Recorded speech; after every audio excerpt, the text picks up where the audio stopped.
Hola, buenas noches. La noticia más importante en Colombia, dice el fiscal, el contralor y el procurador, que algunos mandatarios estarían aprovechando la contratación por la emergencia de COVID-19 para actos ilegales. Habría al menos 6 gobernadores y 37 alcaldes que estarían en la mira de los entes de control.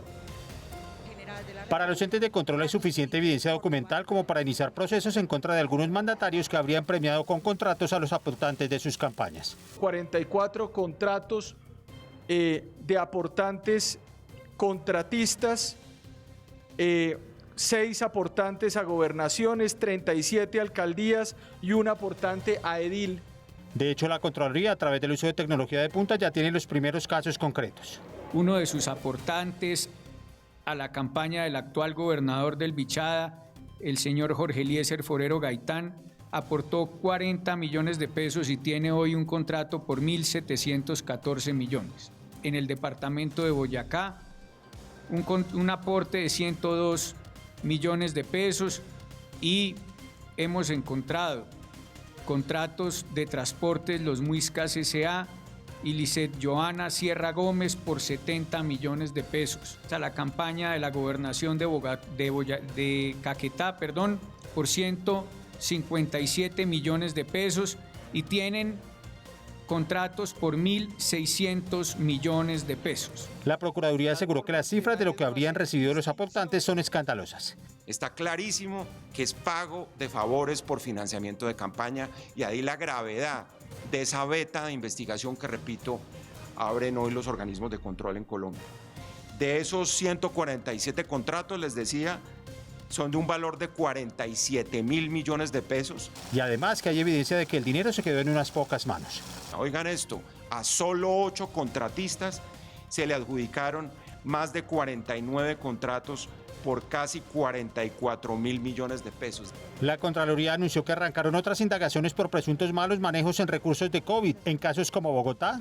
Bogotá hemos generado 18 alertas por presuntos sobrecostos por 20.221 millones de pesos. En la gobernación de Antioquia. En la contratación realizada con las fundaciones Banco Arquidiocesano de Alimentos de Medellín y Saciar Banco de Alimentos. Y en la alcaldía de Cartagena. Por presuntos sobreprecios en un contrato de suministros. Dentro de 15 días, las 3 entidades anunciarán nuevas decisiones. En otras noticias del día, 6 militares murieron en una emboscada de disidentes de las FARC en Puerto Lozada, límites entre Meta y Caquetá. 8 resultaron heridos y la alcaldesa de Bogotá, Claudia López, dice que si todo va bien, podría haber pruebas piloto para vuelos en el aeropuerto El Dorado a finales del mes de julio. Y noticia alentadora, la Universidad de Oxford anuncia que está ensayando clínicamente una vacuna contra el coronavirus. Si pasan las pruebas, podría venderse en diciembre. Esto es Red Más Noticias. Bienvenidos. Expresidente Uribe pide retomar bombardeos a grupos armados ilegales tras ataque terrorista en Meta. Severas medidas en Cali para que el confinamiento en el Día del Padre sea más efectivo. Gobierno entregará protocolos para la reapertura de gimnasios. India pone en alerta máxima a sus Fuerzas Armadas tras choque con China en la frontera. Indignación por maltrato animal. Soldado lanzó a un perro al vacío en Nariño. Hablan exmiembros del M-19 en Comisión de la Verdad sobre Palacio de Justicia. Niegan injerencia de Pablo Escobar en la toma. En electrizante final por penales, Napoli vence a Juventus y gana la Copa Italia. Segna Milik e come nel 2012 trionfa il Napoli che vince la 6ª Coppa Italia. Cantante español Pablo Alborán hace público que es homosexual.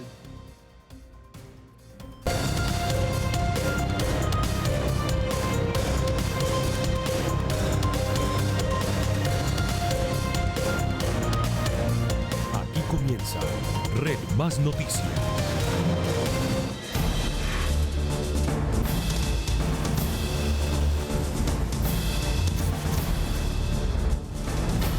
La noticia en Colombia, 6 soldados muertos y 8 más heridos dejó un ataque terrorista de disidencias de las FARC entre Meta y Caquetá. El gobierno rechazó el asesinato de los uniformados y anunció que incrementará las acciones militares en la zona.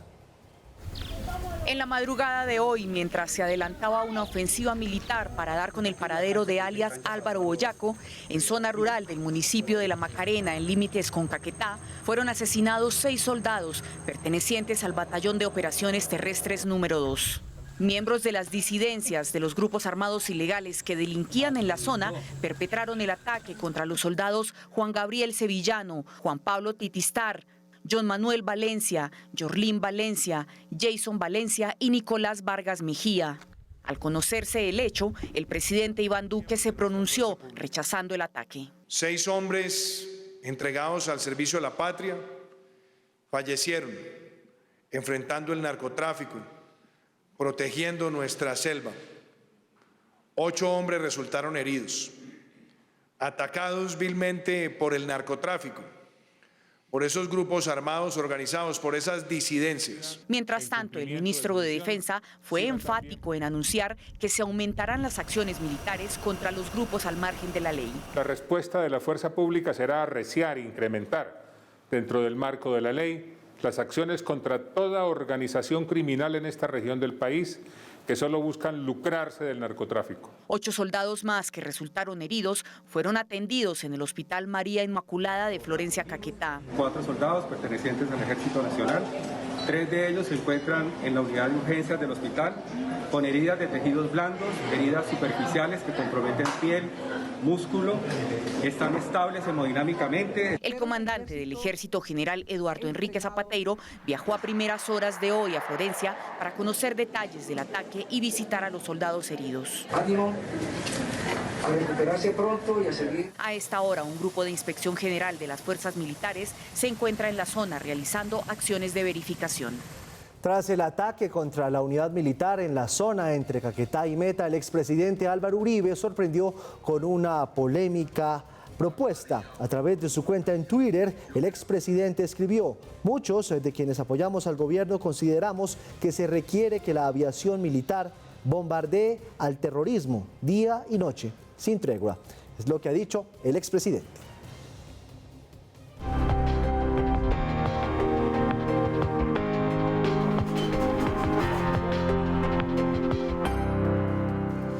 Estamos cada vez más cerca de poder encontrar la vacuna, la ciencia está muy cerca de hacerlo, pues hay noticias alentadoras.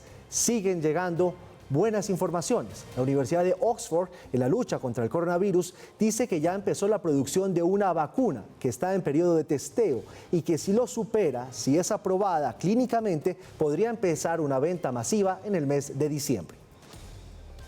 Una noticia que se conoce un día después de que anunciaran que el uso del medicamento dexametasona ha dado resultados esperanzadores en pacientes con coronavirus, a lo que el ministro de Salud de Reino Unido agregó.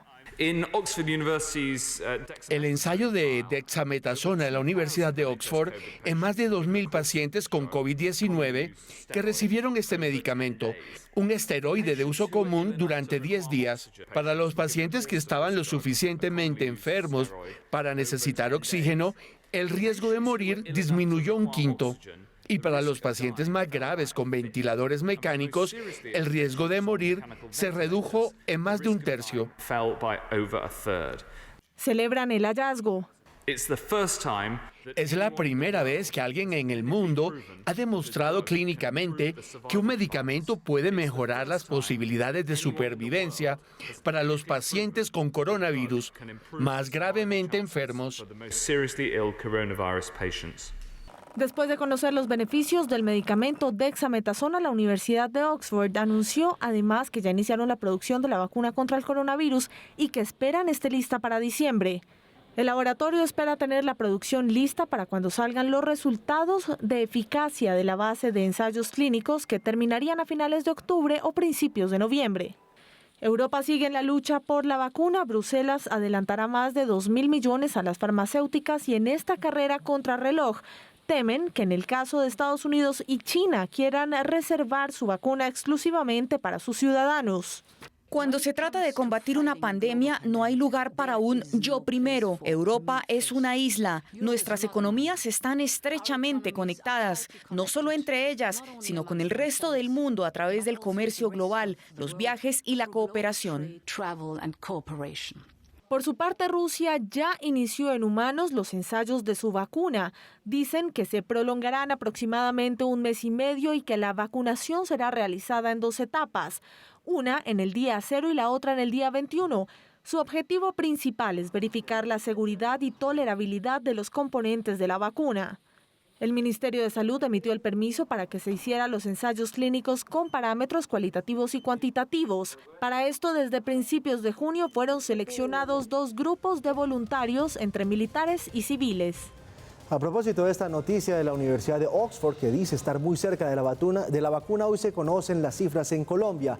2.115 nuevos contagios. Se han recuperado 960 personas en las últimas 24 horas y también en las últimas 24 horas murieron 63 personas. La cifra de casos activos de COVID en Colombia está en 33.856 personas. A propósito del tema, la alcaldesa de Bogotá, Claudia López, abrió una puerta para una posible reapertura del aeropuerto El Dorado. Ella dice que si las cosas van bien, que si la ocupación en las unidades de cuidado intensivo se mantiene por debajo de lo que indica la alerta amarilla, podría considerarse un plan piloto para finales del mes de julio. Yo he dicho con toda claridad que nos toca hacer las cosas paso a paso, no podemos hacer todo al tiempo. En mayo empezó la construcción y la manufactura. En junio está empezando el comercio. Tenemos que evaluar cómo nos va. En julio, si nos va bien, si todo sale bien, si las UCIs llegan, si no se colapsa nada, hacemos un piloto del aeropuerto a finales de julio. Y dependiendo de cómo vayamos, hay que evaluar qué paso sigue en agosto. Ahí abrió una pequeña puerta para que se pueda usar el aeropuerto El Dorado a finales de julio. Eso sí, todo está en manos de nosotros los ciudadanos de cuidarnos para que esas cifras no sigan creciendo. Hablamos ahora de lo que está pasando en Cali. Fueron muchísimas las fiestas que fueron intervenidas durante el puente festivo. Por eso las autoridades están anunciando medidas excepcionales para el otro puente que viene en este fin de semana, que además coincide con el Día del Padre. Ángela Collazos, buenas noches. Giovanni, buenas noches. Mire, ha habido algunas inconsistencias en los anuncios de las medidas de seguridad de los fines de semana entre el alcalde y sus funcionarios. La semana pasada se había definido que iba a haber toque de queda y ley seca y al final se desistió de la medida del toque de queda. Hoy el alcalde dijo que la ley seca iba a empezar a regir a partir de mañana y el toque de queda a partir del sábado. Sin embargo, el secretario de Seguridad dijo que ambas medidas empezarían a regir a partir del sábado. Esto ha generado un poco de confusión en la ciudadanía. Sin embargo, finalmente, esto fue lo que se decidió. Luego del balance de seguridad del fin de semana, las autoridades de Cali definieron que este puente festivo del Día del Padre, las medidas tendrán que ser más estrictas. El alcalde dijo que por la indisciplina de algunos caleños no se puede echar por la borda todo lo que se ha ganado hasta ahora, como tener una velocidad de contagio controlada. Es por eso que definieron que la ley seca y el toque de queda se impondrá para toda la ciudad desde el sábado hasta el martes en la mañana.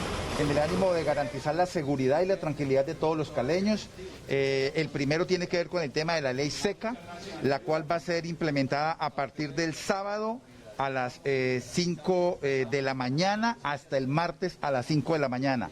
Por su parte, la policía también incrementará un plan de choque para incautar armas y más controles policivos y de tránsito en las entradas y salidas de la ciudad. Dispondremos de todo un dispositivo para la ciudad, el control lo mantendremos y reactivaremos lo que es la caravana por la vida. También acompañaremos los puestos de control con los agentes de tránsito. El alcalde fue enfático al decir que en su apoyo a los comerciantes, la medida del toque de queda ha sido contemplada desde el sábado con el fin de que los caleños puedan aprovechar el descuento del IVA el viernes 19 de junio. Los establecimientos podrán abrir desde las 0 horas del viernes hasta la medianoche.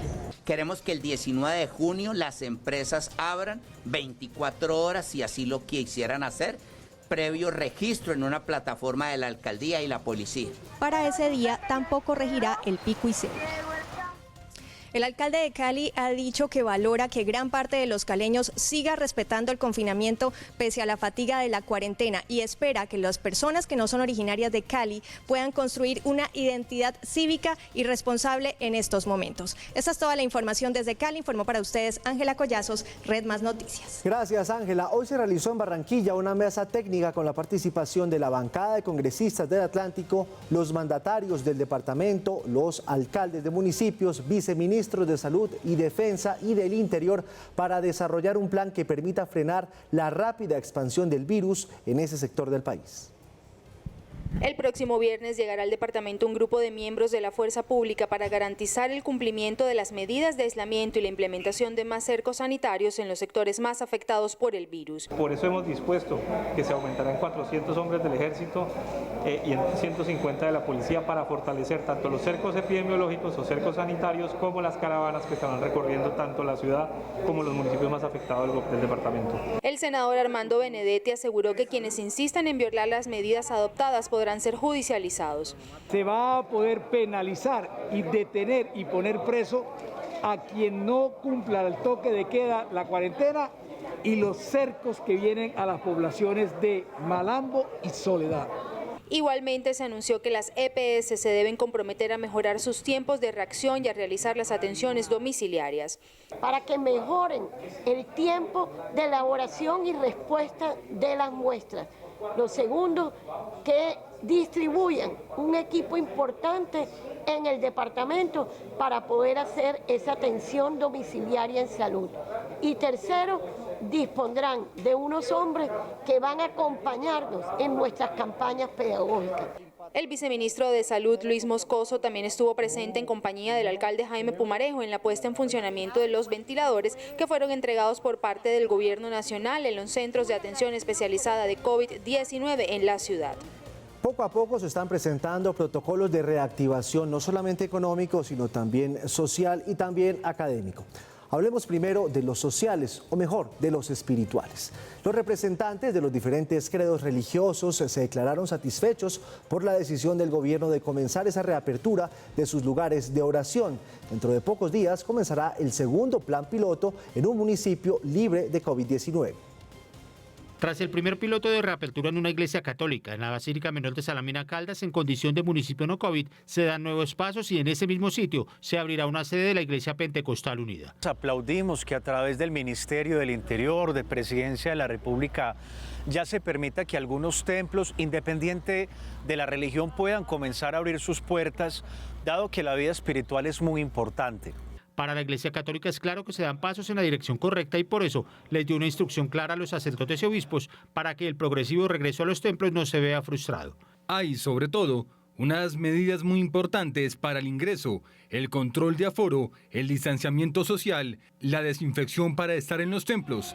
Aparecen también unas medidas para tener en cuenta durante las celebraciones litúrgicas con el fin de cuidar la participación devota. La comunidad judía, que ha venido adelantando sus actividades religiosas de manera virtual, aplaude estos nuevos pasos y asegura que se reunirá de nuevo cuando estén plenamente determinadas todas las condiciones. Y es muy importante para nosotros poder volver a tener esa vivencia presencial. Sin embargo, no lo haremos ni un minuto antes. Primero que todo, que el gobierno nacional y local autoricen la apertura de los centros de culto.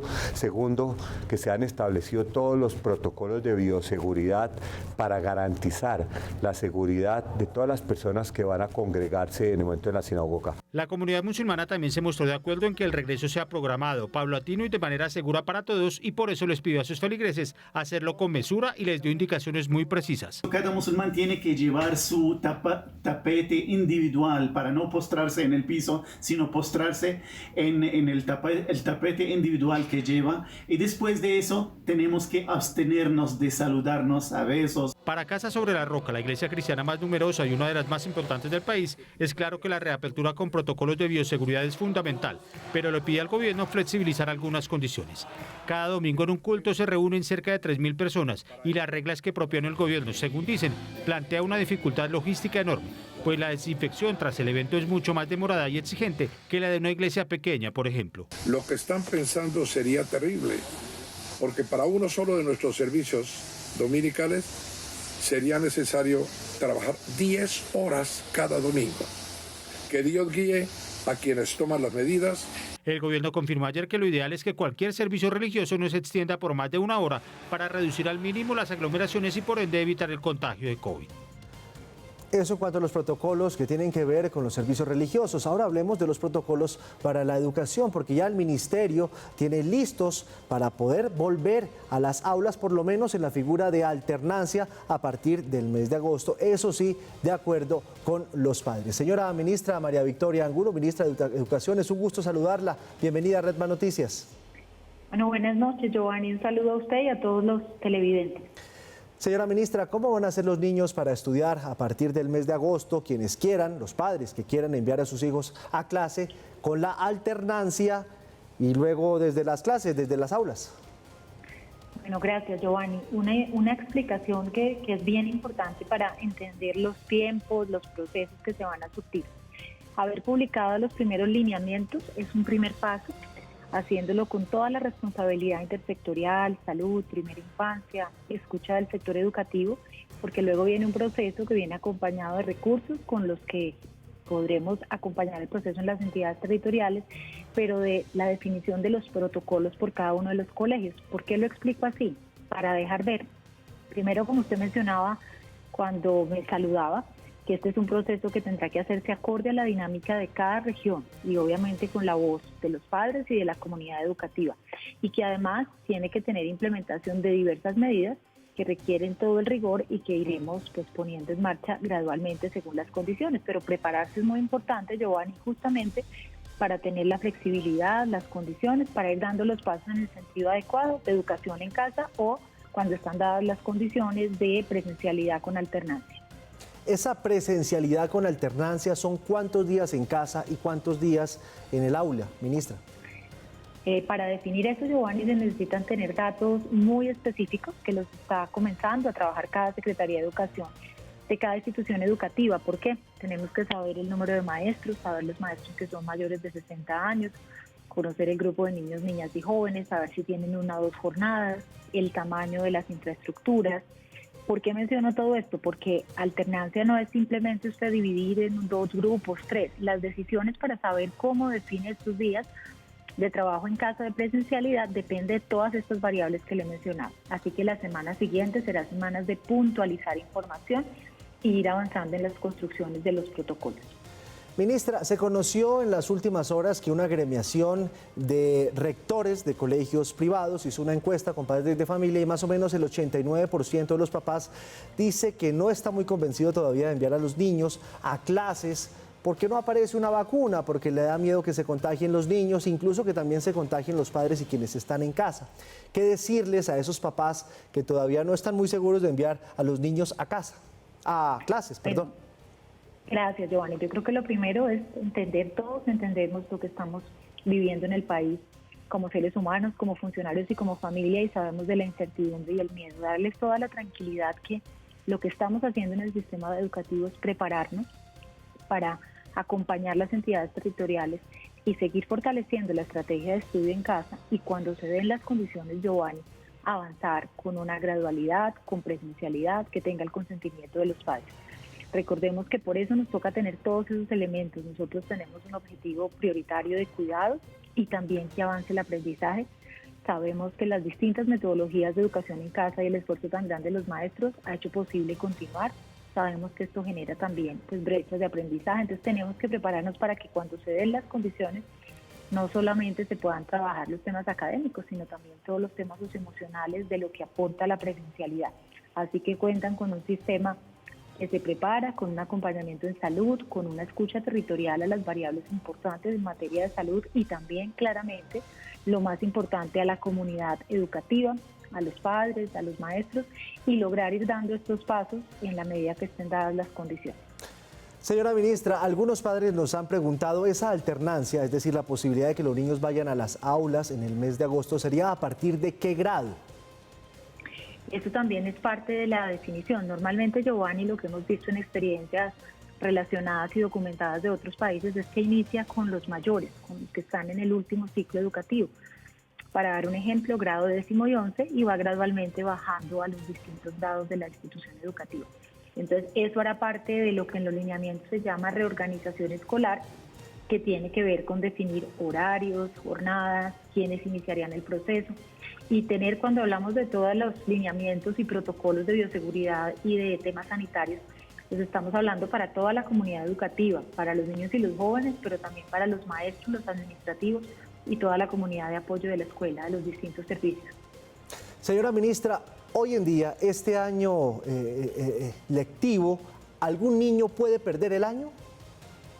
Pues mire, Giovanni, ha tocado un punto bien importante. En uno de los anexos técnicos hay una invitación a un trabajo muy detallado, maestros, familia y obviamente nosotros como entidades públicas, secretarías y ministerios, para poner el foco en lograr que los estudiantes no deserten, para si hay fallas o ausencias, preocuparnos por entender por qué razón son las inasistencias, acercarnos a la familia a entender qué está pasando, con qué medios podemos reforzar y sobre todo entender que en este contexto, o sea, en este contexto se ha avanzado en muchos temas, gracias a la educación en casa y también al acompañamiento de los papás, pero que hay otros temas que será nuestro deber como sistema educativo reforzar. Estamos trabajando una herramienta con el ICFES, sobre todo una metodología, información de apoyo para maestros, para poder dar una información también a la familia que complemente y exprese qué temas tenemos que seguir trabajando. Entonces, como usted ve, Giovanni, no es un tema de rankings o de jerarquías de calificación cualitativa, cuantitativa, sino es una valoración cualitativa del proceso, entendiendo que no ha sido fácil,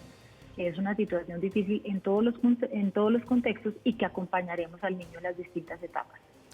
Señora ministra, finalmente le quiero hacer la siguiente pregunta. Ustedes tienen listos los protocolos, pero la decisión final está en manos de los alcaldes y se lo pregunto porque es muy probable, nos han contado, que por parte del distrito se decida que no se aplica esa alternancia en la ciudad de Bogotá. ¿Quién tiene la última palabra? De acuerdo, la entidad territorial. ¿Y la entidad territorial por qué? Porque es quien tiene información de primera mano de cómo ha evolucionado la pandemia y entonces con mucha responsabilidad y asertividad le propondrá al ministerio con qué esquema continuar.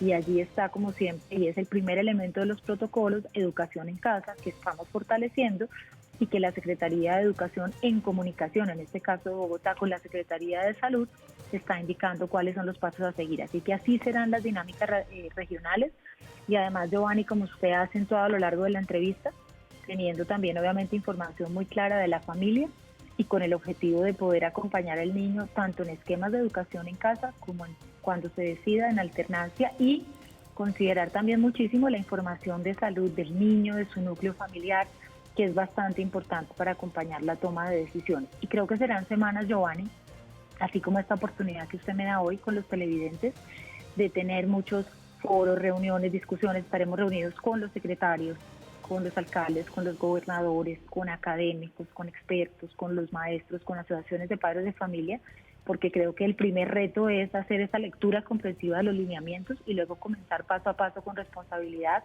a la definición de unos protocolos que le puedan servir a las entidades territoriales para ir tomando las decisiones en el momento adecuado. Pues señora ministra de Educación, María Victoria Angulo, gracias por atendernos a esta hora en Redman Noticias y feliz noche. Muchísimas gracias, Giovanni, y un saludo a todos los televidentes. Ahí lo tienen ustedes, es la señora ministra de Educación hablando sobre varios temas que son importantes. Uno de ellos, teniéndolo en cuenta, ustedes padres de familia, bueno, nosotros padres de familia, porque yo también tengo hijos. Esa alternancia arrancaría para los grados mayores, es decir, los niños que ya están niños adolescentes en 10º y en 11. De ahí empieza a bajarse gradualmente. Lo segundo, son los papás los que finalmente deciden si el niño va o no va a la clase, si lo hace de manera presencial o de manera virtual. Tercero, que ha dicho la ministra, ningún niño puede perder el año este año, tema importantísimo, porque muchos padres estaban preocupados, bueno, si no va a clase, qué tal que se raje, qué tal que no pase, en fin, bueno, ningún niño puede perder el año. Y lo cuarto son los alcaldes, los que tienen la última palabra sobre si se aplica o no esa alternancia, y más datos que dice la ministra se van a conocer en el transcurso de esta semana y durante la próxima semana. Hablemos ahora de los otros protocolos, los de deporte, porque el gobierno ya tiene listos unos protocolos para una posible reapertura de los gimnasios en el país. La resolución se espera sea publicada en las próximas horas, eso lo indicó el Ministerio de Salud.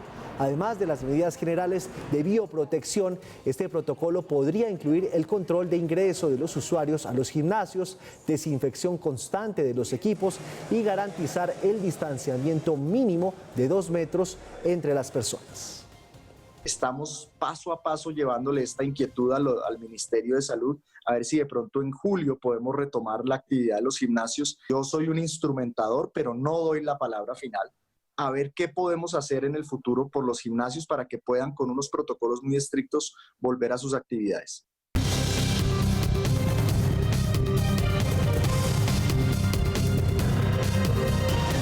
En las noticias del mundo, la más importante, tras el enfrentamiento fronterizo entre China y la India puso en máxima alerta a su ejército, a su fuerza aérea y a su armada. Ambos países tienen capacidad nuclear atómica, por eso es tan delicada la situación en esa zona del mundo. En la decisión, después del incidente de la frontera, los más de 3.000 kilómetros que comparten China con la India, pues están en máxima alerta. 20 soldados murieron. India pidió a su armada, además, aumentar el nivel de alerta en la región del Océano Índico, donde la armada china estuvo haciendo incursiones regulares. Una alerta que se conoce después de que el primer ministro indio advirtiera que quieren paz, pero que están dispuestos a responder ante cualquier nueva provocación. Llega a instancias judiciales el enfrentamiento entre el presidente Donald Trump y su ex asesor de seguridad nacional John Bolton. La última gira de esta pelea pues está alrededor de un libro titulado La habitación donde ocurrió todo, que son las memorias de la Casa Blanca. Así lo ha titulado el señor Bolton, que está previsto salga a la venta el 23 de junio. Bolton afirma que Trump pidió ayuda a China para ser reelegido. Le habría dicho a Xi Jinping que compre productos agrícolas de Estados Unidos para aumentar su popularidad en las áreas rurales. Asegura Bolton que Trump dijo que invadir Venezuela sería cool. Aparte de lo que dice este libro, que es muy polémico y que además ya cuenta con una demanda jurídica por parte del actual presidente de los Estados Unidos, toda vez que estas declaraciones no cayeron para nada bien en la Casa Blanca. Récord de contagios por COVID-19 en 6 estados de los Estados Unidos. El túnel desinfectante que deberán pasar quienes se acerquen al presidente de Rusia y la decisión de Quaker de cambiar la imagen de uno de sus productos más emblemáticos. Historias del mundo aquí en Redman Noticias. En Estados Unidos, con más de 117.000 muertes por coronavirus, varios estados han alcanzado niveles récord de contagios. Estados como Arizona, Florida, Oklahoma, Oregón, Texas y Nevada anunciaron sus cifras diarias más altas hasta hoy de contagios por coronavirus. Entre tanto, el estado de Nueva York, el más afectado del país, registró la cifra más baja de muertes desde el inicio de la pandemia y la tasa de infección bajó al 1.3%. En Honduras, el presidente Juan Orlando Hernández y su esposa Ana García dieron positivo a coronavirus. El mandatario aseguró que seguirá con sus funciones a distancia y que los síntomas que presenta son leves. El mandatario dio a conocer la noticia en cadena de radio y televisión. Agregó que siempre mantuvo las medidas de prevención recomendadas por las autoridades sanitarias. Entre tanto, en Rusia fue instalado un túnel desinfectante para proteger al presidente Vladimir Putin. Visitantes, periodistas y todos los que tengan algún tipo de contacto con el presidente deberán atravesar este túnel donde son fumigados con una solución esterilizante y donde se les mide la temperatura corporal. Rusia es el tercer país del mundo con el mayor número de casos confirmados, con 550.000 personas con coronavirus y más de 7.000 muertes. La empresa Quaker anunció que después de 130 años en el mercado, su marca de sirup y pancakes Aunt Jemima cambiará de imagen y nombre. Reconocen que sus orígenes se basan en un estereotipo racial y que el origen de su logotipo se basó en la canción Old Aunt Jemima de un artista de espectáculo de trovadores cantada por esclavos, además de la imagen de la mujer afroamericana que trabaja como empleada o niñera en una familia blanca, por lo que anunciaron su cambio de nombre e imagen. Aún se desconoce cuál será su nueva imagen, que empezará a aparecer en los empaques en el cuarto trimestre de 2020. Seguimos con las noticias. Varios exintegrantes de la extinta guerrilla del M-19 hablaron ante la Comisión de la Verdad del Holocausto del Palacio de Justicia. Los exguerrilleros negaron vínculos de narcotraficantes en la toma. Esta es la primera vez que los exintegrantes del M-19 hablan en la comisión sobre los hechos que rodearon la rebelión, negociación y reformas que trajo el diálogo entre el gobierno de Virgilio Barco y el M-19. Este es un proceso que está sustentado en las armas y ese es el ambiente, era un ambiente de confrontación. Durante el holocausto del Palacio de Justicia, 350 personas fueron tomadas como rehenes por el M-19, 98 murieron y otras 11 fueron reportadas como desaparecidas en su momento. Hoy se desconoce el paradero de 5 de esas personas. La responsabilidad política indudablemente fue del gobierno. Si el gobierno hubiese asumido la toma del Palacio de Justicia como una toma de rehenes, nosotros, los del M-19, simplemente hubiéramos quedado como secuestradores. Una de las versiones, incluso investigadas por la Fiscalía, fue la presunta participación y financiación del cartel de Medellín al M-19 para ejecutar el asalto, versión que no es confirmada por los exsubversivos. Frente a ya la toma, pues yo, digamos, tengo constancia directa de que esto jamás fue ordenado, digamos, ni consultado con narcotraficantes, ni con ninguno de los narcotraficantes, con Pablo Escobar, que es el que se menciona reiteradamente. 35 años después, Víctimas y Justicia aún no logran esclarecer la verdad de los hechos, evidencias quemadas y malos procedimientos durante las horas posteriores al Holocausto, y en las investigaciones mantienen este episodio en constante indagación. Carlos Leder, quien fuera capo del cartel de Medellín y que purgó una condena de más de 30 años en los Estados Unidos, ya se encuentra en Alemania, en donde no tiene por lo pronto cuentas pendientes con la justicia. Hablamos con su hija Mónica Leder, que vive aquí, en Colombia. Aunque no lo ve desde hace 17 años, Mónica Leder, hija de quien fuera considerado la mano derecha de Pablo Escobar, no recuerda a su padre como un capo del narcotráfico. Siempre fue muy protector, pero también muy consentidor, muy educador también. Cuando nos veíamos, son momentos tan mágicos. Carlos Leder llegó libre ayer a Alemania en un vuelo comercial, sorprendiendo incluso a las autoridades de Colombia. Mi papá no tiene ningún delito en Colombia, igual en Alemania, no llega a pagar, está completamente libre. La narcocultura creó sobre los grandes traficantes de drogas mitos que incluso hoy, casi 40 años después, se mantienen vigentes, como el día en que Carlos Leder contrató a los Rolling Stones. Bueno, lo de los Rolling Stones, eso es falso, obviamente. Lo del Chavo del Ocho, creo que eso fue como con Juan Pablo Escobar, ese es como ya un mito de Juan Pablo. Hay eternidades, ahora estábamos hablando porque a la gente le gusta, o sea, y quiere generar historia. Mónica está totalmente alejada del pasado de su papá. Sin embargo, desarrolla programas de reconciliación con la sociedad en los que incluso están hijos de otros ex narcotraficantes. Hay una marca de accesorios y artículos religiosos católicos que se llama En Ti Confío. Parte de la primera colección fue creada en la cárcel de mujeres de Armenia. Los hijos del cartel de Medellín, por ponerlo de alguna manera, porque hoy en día hablamos de paz, perdón y reconciliación. Nos estamos reconciliando con nuestras historias. Carlos Leder en su momento solicitó ayuda al gobierno de Colombia para venir al país a iniciarse un tratamiento contra el cáncer de próstata que le fue diagnosticado en la cárcel de Estados Unidos, en donde estuvo detenido por 33 años. Le voy a mostrar un video delicado, un video que merece toda la sanción y el rechazo. Lo van a ver a continuación. Aparece un militar perteneciente al batallón de ingenieros número 23 lanzando a un cachorro desde una terraza. Eso le causó graves lesiones. Provocó indignación general. Al conocerse el hecho, el propio ministro de la Defensa condenó la conducta de este militar. Mientras tanto, el comandante de la Brigada 23, a la que pertenece el soldado, anunció inmediata investigación a fin de entablar una sanción al soldado y las acciones de índole penal por haber hecho esta salvajada con un cachorrito. Momento del entretenimiento y de compartir con ustedes las noticias que nos deja esta jornada en esta materia, y por eso hablamos del cantante español Pablo Alborán. Compartió con sus seguidores un video de 3 minutos donde dio un sentido mensaje y aclaró que es homosexual. Para muchos una gran revelación, pero lo más importante que dijo es que quería seguir siendo feliz y que no pasa nada, todo sigue igual.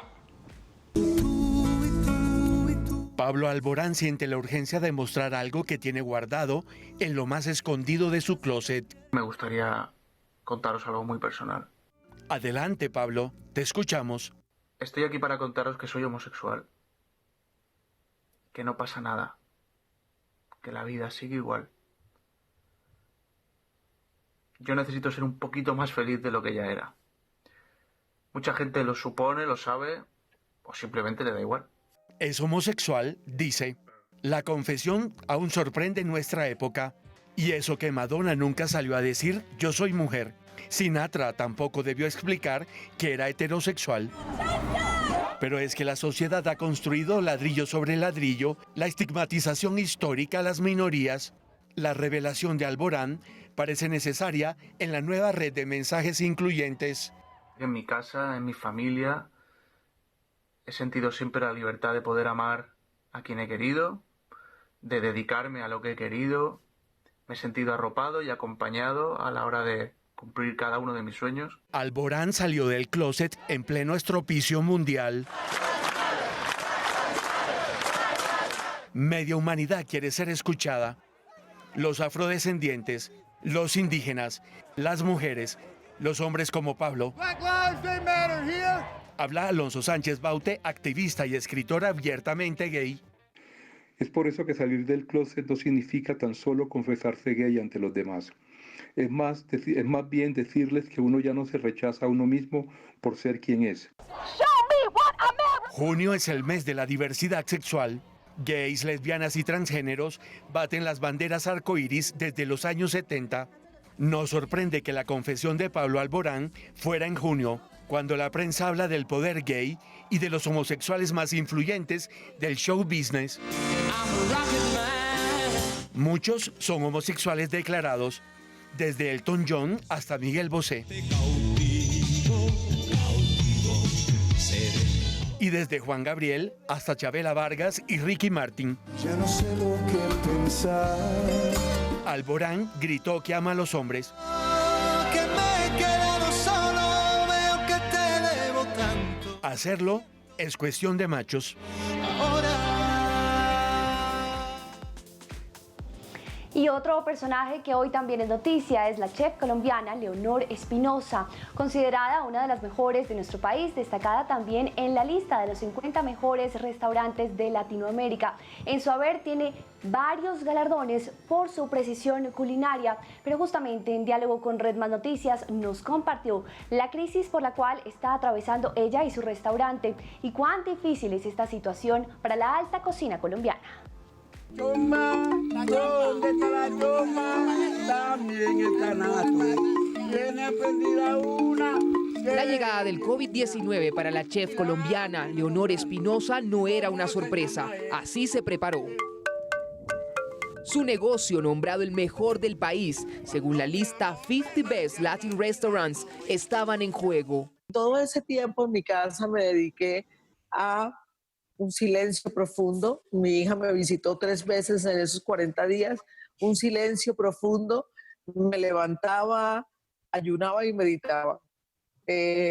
Ayuné mucho. A veces duraba 3 días, 4 días, 5 días. Y sumada a un proceso de meditación para pedir claridad. Sus negocios y proyectos quedaron, como decimos, en veremos. La idea es poder llegar a punto de equilibrio para no tener que seguir haciendo préstamos porque nosotros sí nos declaramos ya casi en un estado de no tener caja y de recurrir a préstamos bancarios porque ya llevamos 3 meses asumiendo unos costos fijos que no ha sido posible, que se han disminuido pero no en su totalidad. Los domicilios se plantearon como una solución. Funcionan, pero no definitivamente. El emplatar bien, el servir una comida agradable, la vajilla cuenta la historia también del territorio y eso es muy difícil llevarlo. Estas marcas que están posicionadas como en la alta cocina, que están posicionadas como restaurantes de lujo, el lujo no por el precio, el lujo por la experiencia. Son marcas que no son tan elásticas para entrar a competir o a circular en otras categorías como los domicilios. Rebuscar en las raíces y en la inspiración que le abrieron las puertas, sobre todo en una ciudad como Bogotá, sobre todo ante una realidad que llegó para quedarse. Y hay revuelo en España por cuenta del rey Juan Carlos de Borbón y su visita clandestina a una clínica de la capital española. Y es que esto sucedió a medianoche. Él se encontraba con tapabocas y se puede decir que ha sido casi que su primera aparición en 4 meses. Según los medios de este país, se trató de una salida inusual, por supuesto por la hora, pues se dio casi a la medianoche. El monarca emérito acudió a la clínica Zarzuela para someterse a un chequeo, lo cual todavía genera más inquietud, porque un chequeo, unos exámenes de rutina, pues no se practican a esa hora. Es entonces la reaparición en varios medios, por supuesto, y un tema polémico, porque todos especulan cuál será el estado real de salud del rey Juan Carlos de Borbón.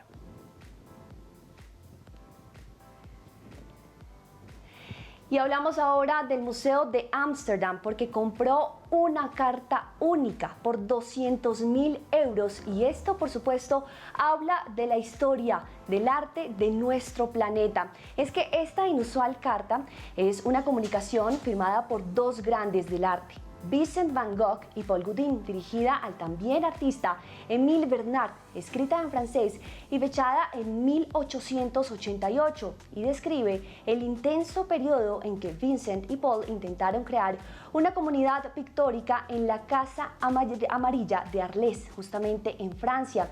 Esta carta además habla de lo que estaban viviendo estos 2 artistas. Por primera vez se conoce la firma del pintor neerlandés y de su colega francés. Ha sido comprada alrededor de este precio, aunque nunca se ha confirmado si este realmente ha sido el valor. La subasta se realizó en Francia y también los artistas han explicado que después de tanto tiempo, de seguro la gente entenderá su arte.